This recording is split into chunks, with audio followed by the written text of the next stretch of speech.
તમારા ઘરે દૂષિત પાણી આવે એવું અમદાવાદના મેયરના ઘરે અથવા મનપાના કમિશનરના ઘરે આવે તો તેઓ શું ચલાવી લેશે? નહીં ચલાવે. પરંતુ અમદાવાદના નાગરિકો ભલે દૂષિત પાણી વાપરીને ખાટલે પડે, તંત્રને કંઈ ફેર પડતો નથી.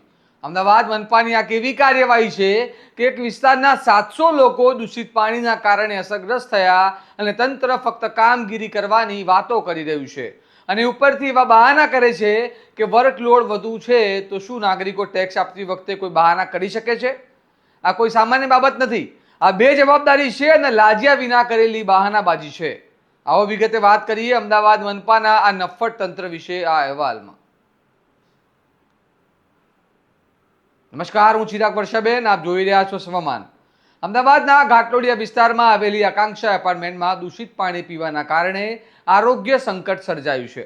સ્થાનિકોના દાવા મુજબ પીવાના પાણીમાં ગટરનું પાણી ભળતા છેલ્લા 4 દિવસમાં 500થી વધુ લોકોને ઝાડા ઉલટીની તકલીફ થઈ છે. સ્થિતિ એટલી ગંભીર બની છે કે મહિલાઓને 108 એમ્બ્યુલન્સ મારફતે હોસ્પિટલ ખસેડવી પડી, જ્યારે 30થી 40 લોકો વિવિધ ખાનગી હોસ્પિટલોમાં સારવાર લઈ રહ્યા હોવાનું સામે આવ્યું છે.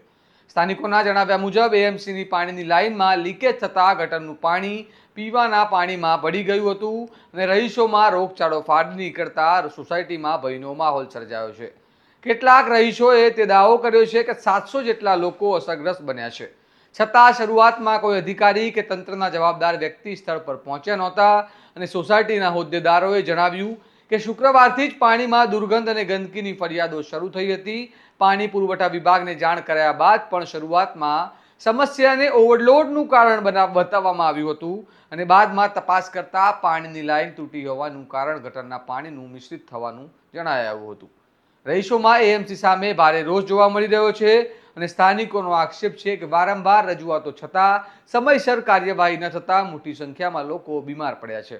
અનેક પરિવારોમાં બાળકો અને વૃદ્ધોની તબિયત પણ બગડી હોવાનું જણાવાયું છે અને મામલો ગંભીર બનતા અમદાવાદના મેયર હિતેશ બારોટ સ્થળ પર પહોંચ્યા હતા અને રહીશો સાથે બેઠક પણ કરી. મેયરે મેડિકલ ટીમ અને એએમસીના અધિકારીઓને તાત્કાલિક કાર્યવાહી કરવા સૂચન આપ્યું હતું અને સાથે જ પાણીની તમામ ટાંકીઓની સફાઈ, દૂષિત પાણીના નમૂનાઓની તપાસ અને અસરગ્રસ્તોને સારવાર ઉપલબ્ધ કરાવવાની ખાતરી આપવામાં આવી છે. ઘાટલોડિયાની આકાંક્ષા એપાર્ટમેન્ટમાં સર્જાયેલી આ ઘટનાએ એએમસીના પાણી પુરવઠા તંત્ર સામે ગંભીર પ્રશ્નો ઊભા કર્યા છે. હવે તંત્ર દોષિતો સામે શું કાર્યવાહી કરે છે અને રહીશોને ક્યારે સંપૂર્ણ રાહત મળે છે તે જોવાનું મહત્વનું રહેશે.